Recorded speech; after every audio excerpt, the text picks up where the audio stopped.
नमस्कार, आप सभी का स्वागत है। पिछली कक्षा में हमने ठोस अवस्था पाठ के अंतर्गत निबिड़ संकुलन के बारे में देखा था। किसके बारे में देखा था? निबिड़ संकुलन, यानी इसका सीधा सीधा अर्थ होता है क्लोज पैकिंग, यानी कणों को अपन किस प्रकार से व्यवस्थित करते हैं उसके बारे में हमने अध्ययन किया था। निबिड़ संकुलन के बारे में देखा था तो हमने 3 प्रकार के निबिड़ संकुलन देखे थे, जिनमें पहला था एकविमीय। कौन सा था? एकविमीय। दूसरा था द्विविमीय निबिड़ संकुलन और तीसरा हमने पढ़ा था त्रिविमीय निबिड़ संकुलन। तीसरा कौन सा था? त्रिविमीय निबिड़ संकुलन। हमने द्विविमीय के 2 भाग देखे थे, एक तो था वर्गीय द्विविमीय निबिड़ संकुलन और दूसरा जो था वो कौन सा था? षटकोणीय द्विविमीय निबिड़ संकुलन। ठीक है, इन दोनों के आधार पर ही त्रिविमीय के हमने कुछ 4 प्रकार देखे थे, जिनमें हमने देखा था कि त्रिविमीय को यदि अपन वर्गीय निबिड़ संकुलन के आधार पर देखें और दूसरा जो है वह कौन सा है अपना षटकोणीय निबिड़ संकुलन के आधार पर देखें, तो यदि वर्गीय के आधार पर देखते हैं तो त्रिविमीय के 2 भाग तथा षटकोणीय के आधार पर भी अपन को 2 प्रकार के त्रिविमीय निबिड़ संकुलन प्राप्त होते हैं, जिनमें पहला है वर्गीय के अंतर्गत, जिसमें अपन को सिंपल प्रकार के क्या प्राप्त हो रहे थे? एकक कोष्टिकाएं प्राप्त हो रही थी, त्रिविमीय एकक कोष्टिकाएं। तथा दूसरा जो अपना प्रकार था वह कौन सा प्रकार था? जिसमें अपन को क्या प्राप्त हो रहा था? बीसीसी। कौन सा प्रकार था? बीसीसी प्रकार प्राप्त हो रहा था। यदि अपन बात करें त्रिविमीय में षटकोणीय की, तो एक में तो अपन को प्राप्त हो रहा था एचसीपी प्रकार। कौन सा प्रकार था? एचसीपी। और दूसरे में अपन को क्या प्रकार प्राप्त होता रहा? एफसीसी, या फिर अपन उसको सीसीपी के रूप में भी देख सकते थे। तो ये जो प्रकार थे वह निबिड़ संकुलन के प्रकार थे। उसके बाद में हमने इनकी कुछ संकुलन दक्षता के बारे में तथा समन्वय संख्या के बारे में भी देखा था। तो अलग अलग प्रकार की समन्वय संख्या है, जैसे यहाँ पर सिंपल के अंदर समन्वय संख्या 4 थी, बीसीसी के अंदर 8 थी, फिर इसमें 12 और इसमें भी कितनी थी? 12। फिर हमने बात की थी संकुलन दक्षता की, तो इसमें लगभग 52.4 के करीबन, इसमें लगभग 68%, फिर इसमें 72-74% तक हमने इनके अंदर क्या देखी थी? संकुलन क्षमताएं देखी थी। समझ में आ रही होगी बात ये। तो ये जो प्रकार थे वो किसके प्रकार थे? निबिड़ संकुलन के। अब देखो इधर, इन निबिड़ संकुलन के अंतर्गत ही क्या होता है कि भाई अपने इसकी यदि अपन संकुलन दक्षता को देखें, किसको देखें? संकुलन दक्षता को। तो संकुलन दक्षता को यदि अपन देखते हैं तो अपन को सिंपल के अंदर 52.4 दिखती है, बीसीसी के अंदर 68% दिखती है, एससीपी में 74 ये प्रतिशत अपन को दिखाई देते हैं। तो ये प्रतिशत मान किसके आधार पर है? तो 100%। यानी किसी यदि एकक कोष्टिका का कुल आयतन कितना हो? 100% हो, तो उसमें से घेरा हुआ भाग कितना है? ये इसमें भी 52.4 है, इसमें 68% है, 74 है, तो ये इसकी क्या हो जाएगी? संकुलन दक्षता। तो ये मान में कमी ये दर्शाती है कि जो ये कुल एकक कोष्टिका का आयतन है, उस एकक कोष्टिका के आयतन में अणुओं का जो आयतन है उसके अलावा भी क्या उपस्थित है? रिक्त स्थान उपस्थित है। क्या उपस्थित है? रिक्त स्थान। वही तो ये भाग है कि भाई इसमें से यदि 50% देखेंगे तो लगभग 48% के आसपास क्या है? इसमें रिक्त स्थान है ना? इसमें तो इसमें भी रिक्त स्थान है, इसमें लगभग 26%।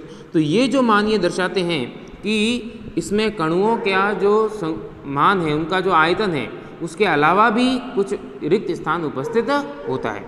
अब देखो इधर, यह रिक्त स्थान जो है वह एक निश्चित आकृति वाला होता है। ये जो यहाँ पर उपस्थित होता है रिक्त स्थान कणों के मध्य, इसकी भी आकृति क्या होती है? निश्चित होती है। तो देखो इधर, आज अपन जो बात करने वाले हैं मुख्य रूप से, वह बात करने वाले हैं रिक्तिका की। किसकी बात करेंगे? रिक्तिका, वैक्यूल।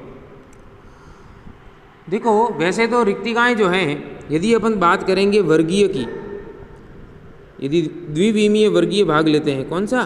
द्विविमीय वर्गीय भाग, तो अपन को इस प्रकार की स्थिति अपन को दिखाई देती है कणों के मध्य। ये द्विविमीय है और कैसा भाग है? वर्गीय। तो अपन को ये किस प्रकार की? एक प्रकार की चौकोर स्थिति अपन को दिखाई देती है। तो ये क्या हो जाएगा? इस प्रकार से। तो ये क्या होगी? एक रिक्तिका होगी। यदि अपन बात करें षटकोणीय की, किसकी बात करें? षटकोणीय की, वही द्विविमीय, तो अपन को इस प्रकार की स्थिति प्राप्त होगी। देखो इधर, ये पहली परत है एक रेखीय, और दूसरी परत कहाँ रखते हैं अपन? इस प्रकार से, है ना?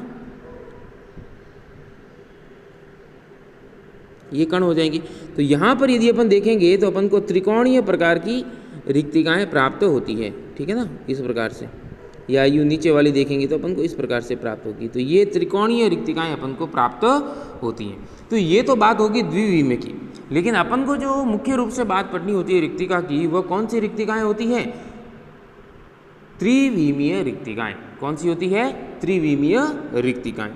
देखो इधर, तो आज अपन जो आगे बात करने वाले हैं वह किसके बारे में बात करेंगे? अपन त्रिविमीय रिक्तिका के बारे में आज अध्ययन करेंगे। देखो इधर, तो अपना आज का जो टॉपिक है वह क्या है?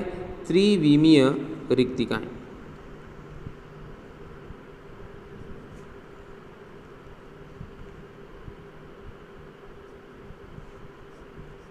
ठीक है ना। देखो रिक्तिकाएँ हैं क्या? तो कणों के मध्य का वह स्थान जहाँ पर किसी भी प्रकार का कण का कोई भी भाग उपस्थित नहीं है, वह क्या कहलाती है? रिक्तिकाएँ कहलाती है, रिक्त स्थान कहलाता है। ठीक है ना, क्या होगी वो? रिक्तिकाएँ कहलाती है। अब ये जो रिक्तिकाएँ होती हैं, जब इनका अपन त्रिविमीय चित्र देखते हैं तो अपन को वहाँ पर एक निश्चित आकृति दिखाई देती है। रिक्तिकाओं की भी अपन को क्या दिखाई देती है? एक निश्चित आकृति दिखाई देती है। तो जो त्रिविमीय रिक्तिकाएँ जो होती हैं वह दो प्रकार की होती हैं। कितने प्रकार की होती हैं? दो प्रकार की होती हैं। तो अपन यहाँ पर दो प्रकार की रिक्तिकाएँ पढ़ते हैं। कौन कौन सी? एक तो चतुष्फलकीय और दूसरी जो है वह कौन सी है? अष्टफलकीय। दूसरी कौन सी है अपने? अष्टफलकीय। चतुष्फलकीय रिक्तिका और दूसरी कौन सी है? अष्टफलकीय रिक्तिका। समझ में आ रही होगी बात आपको, रिक्तिकाएँ क्या हैं? तो एक तो अपन पढ़ रहे हैं आप चतुष्फलकीय रिक्तिका और दूसरी होती है अष्टफलकीय रिक्तिका।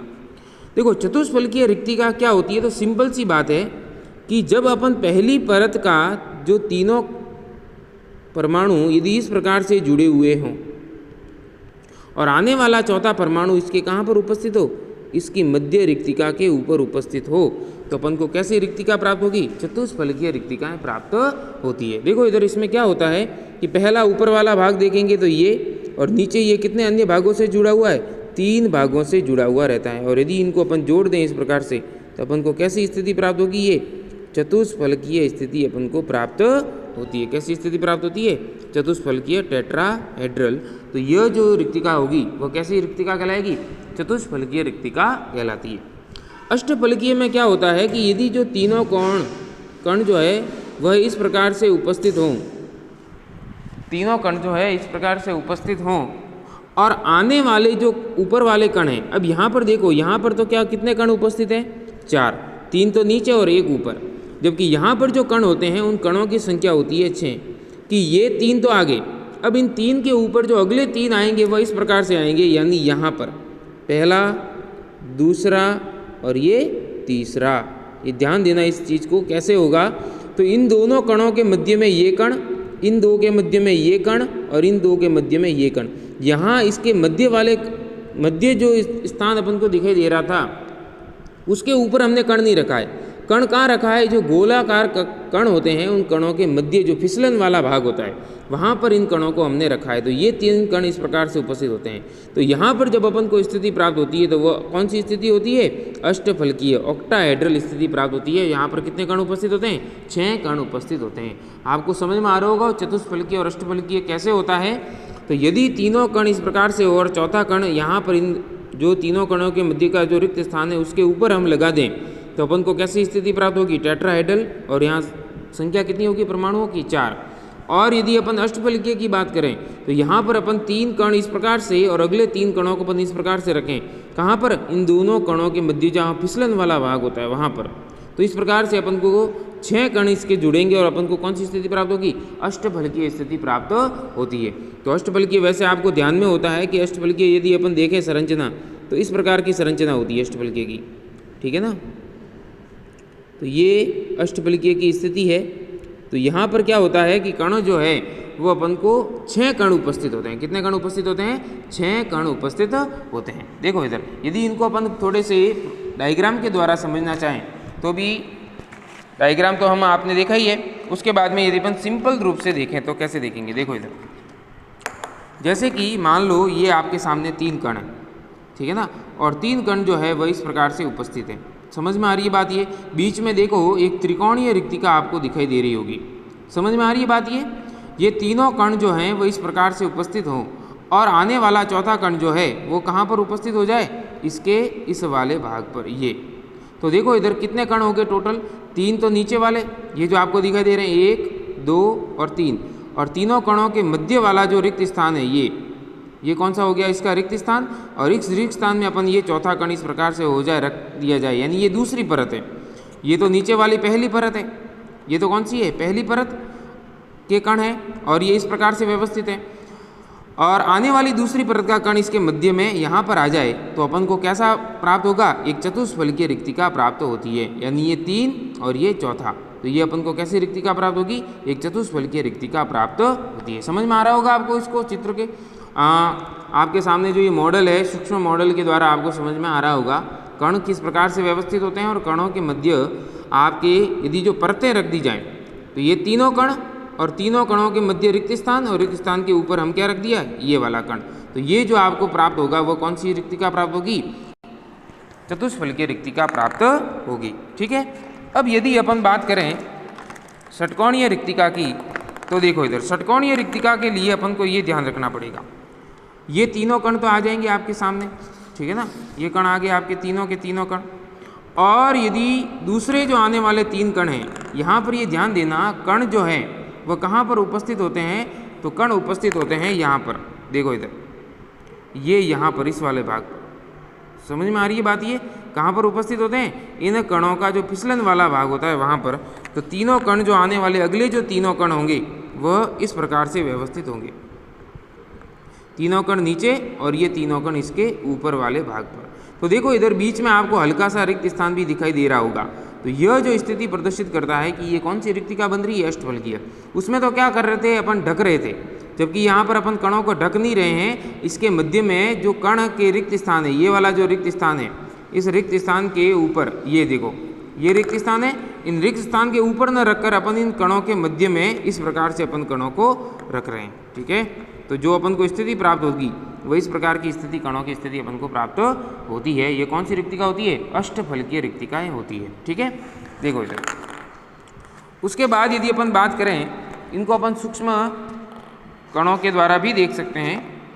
अब यदि अपन बात करें कणों से साथ में, तो यहाँ जो रिक्तिकाएं होती हैं, जो चतुष्फलकीय रिक्तिकाएं होती हैं, चतुष्फलकीय रिक्तिका जो होती है वह अष्टफलकीय की डबल होती है, यानी 2n होती है। और जो अष्टफलकीय रिक्तिकाएं होती हैं वह कम मात्रा में होती हैं, और वो उनकी संख्या कितनी होती है, n, इसकी डबल होती है चतुष्फलकीय। और कुल मिलाकर जो कुल रिक्तिकाएं अपन को प्राप्त होती हैं इसकी संख्या कितनी होती है, 3n। तो किसी भी एकक कोष्टिका की बात करें या पूरे क्रिस्टल जालक की बात करें तो अपन को चतुष्फलकीय रिक्तिकाओं की जो संख्या होती है वह 2n, अष्टफलकीय की n, और कुल मिलाकर जो अपन को रिक्तिकाएं प्राप्त होती हैं वह कितनी होती है, 3n। ठीक है। तो ये आपके रिक्तिकाएं थी। रिक्तिकाएं वैक्यूल रिक्त स्थान, जहाँ पर कणों के मध्य का जो स्थान अंतराकाशीय स्थान होता है ये।